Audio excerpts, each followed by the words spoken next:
What is Demerara rum and why do you need it? Or more importantly, why do you want to use it when it comes to making cocktails? When you're making cocktails and following recipes, you'll see rum broken down by styles, regions, and often the country of origin. It could be a Jamaican rum, Barbados rum, a Cuban or Puerto Rican rum. And then there's Demerara rum. And what that means is any rum from the country of Guyana. All Demerara rum comes from Guyana, and today, all of Guyana rum comes from one single distillery. Demerara was the name of the colony which was first settled by the Dutch in the mid-1600s, and the name of the river that ran through it, the Demerara River. Sugarcane was introduced to the region and the several colonies there by the Dutch, and the Dutch also reclaimed coastal land from the Atlantic Ocean that made it ideal for growing sugarcane. At its height, there were over 350 sugar plantations in Guyana and hundreds of distilleries. And like all the sugarcane plantations of that time, they would not have existed without African slaves, nor would most of the historic Caribbean rum. It was in 1815 that the Dutch conceded all of Guyana to Great Britain, who consolidated the region into one territory known as British Guyana. When slavery was abolished in 1834, the British needed another form of labor, and from 1834 to the early 1900s, over 200,000 indentured servants from India came to Guyana primarily to work on the sugar plantations. In general, rum is often broken down into categories depending on its flavor and profile based on its colonizer.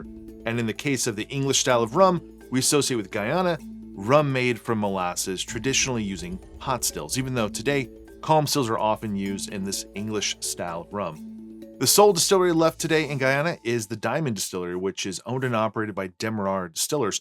As of right now, a majority of the rum made from the Diamond Distillery is sold in bulk to independent bottlers. You might be familiar with rums like Hamilton 86, Pussers, and Lemonheart, to name just a few. You'll also find Guyana listed on many other bottles that have a blend of rums from different regions. But these brands might not be allowed to call themselves Demerara rum.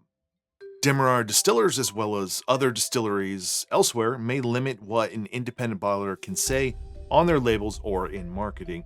They may want to preserve that name, style, or identity for their own rums, which you might come across with Diamond Rum, which is hard to find where I live, or of course the ever so popular Dorado Rums. What makes the Diamond Distillery so unique and so special, which in turn makes all of the Demerara rums they make so unique and special, are their stills. While many distilleries have one still or maybe a handful, they have 12. Many of these stills have historical significance, and altogether, they make 24 different varieties, which shows just the range that is possible there. But this wide variety of stills has not always been at Diamond. As sugar plantations and their distilleries declined in Guyana, those stills were often repurposed somewhere else, sometimes ending up at multiple distilleries, but eventually many of them ended up at the only one that remains there today, the Diamond Distillery. Stills that have become infamous, like the Enmore wooden coffee still, the only working wooden coffee still in the world today. Yes, they use stills that are made from wood. Then there's a Versailles wooden pot still, a single pot still made from wood that dates back to the early 1800s. Usually we think of the large copper pot stills, but this one's made of wood. And we can't forget what might be the most famous still in the rum world, maybe the most famous still in the world, which is the Port Morant, a double wooden pot still originally from the Port Morant estate and built in 1732. Yes, 1732. This double wooden pot still is 292 years old.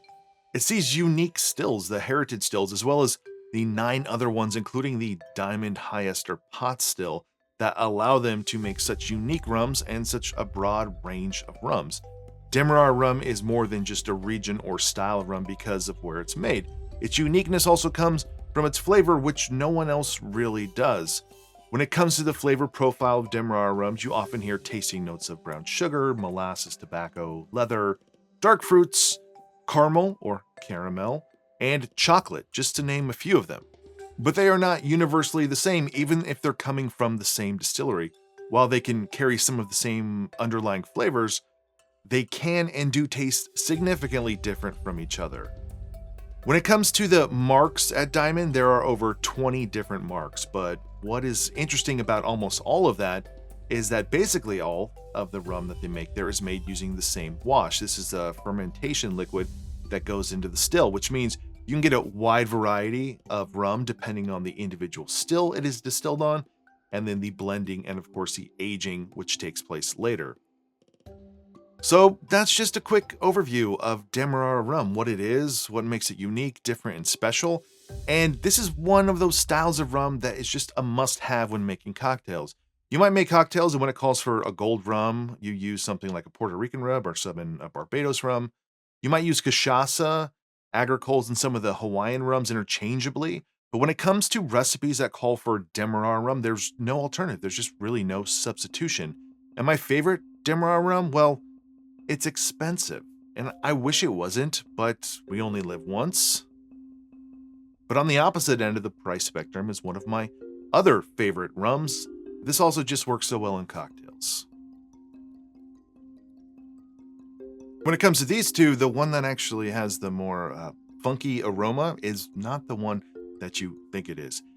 When it comes to cocktails, the most famous that uses just Demerara rum, well, that's the Queen's Park Swizzle, one of the all-time greatest cocktails. Quick little plug here for a video that I'm working on, which I mentioned in a video a while back, the best buys in rum. I want to know what the most recommended rums are from people like you. And about 500 or more of you have already submitted answers to this Google form I created. If you have a minute, I would love your input. I'm looking to find out the rum that you would recommend the most to someone who's new to rum, and then the rum that you would recommend to someone who's already into rum. And it could be anything. Just list the name of the brand first and the variety of that rum, and then I'll use that in the future for a video to see which is the most recommended rum in the world. Now, if you've already filled this out, no need to do it again, but if you haven't, I would love your help on this.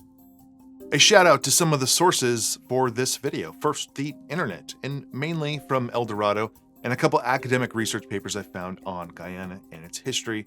The Modern Caribbean Rum Book, which is an excellent source for information on modern Caribbean rum. And then this excellent video I came across where a retailer or a distributor from Australia had a private tour of the Diamond Distillery, and there were so many awesome details in that video. If you're a rum nerd, then you'll love watching it. So that is it for this one. Just a little refresher on what Demerara rum is and really why it's so unique, special, and necessary if you're making cocktails. If you enjoyed this video, please give it a like below, consider subscribing. If you want to support this channel more, you can check out my Patreon page, and otherwise I will see you on the next one. Cheers. And yes, Make and Drink Glencairns are now available at the Make and Drink shop.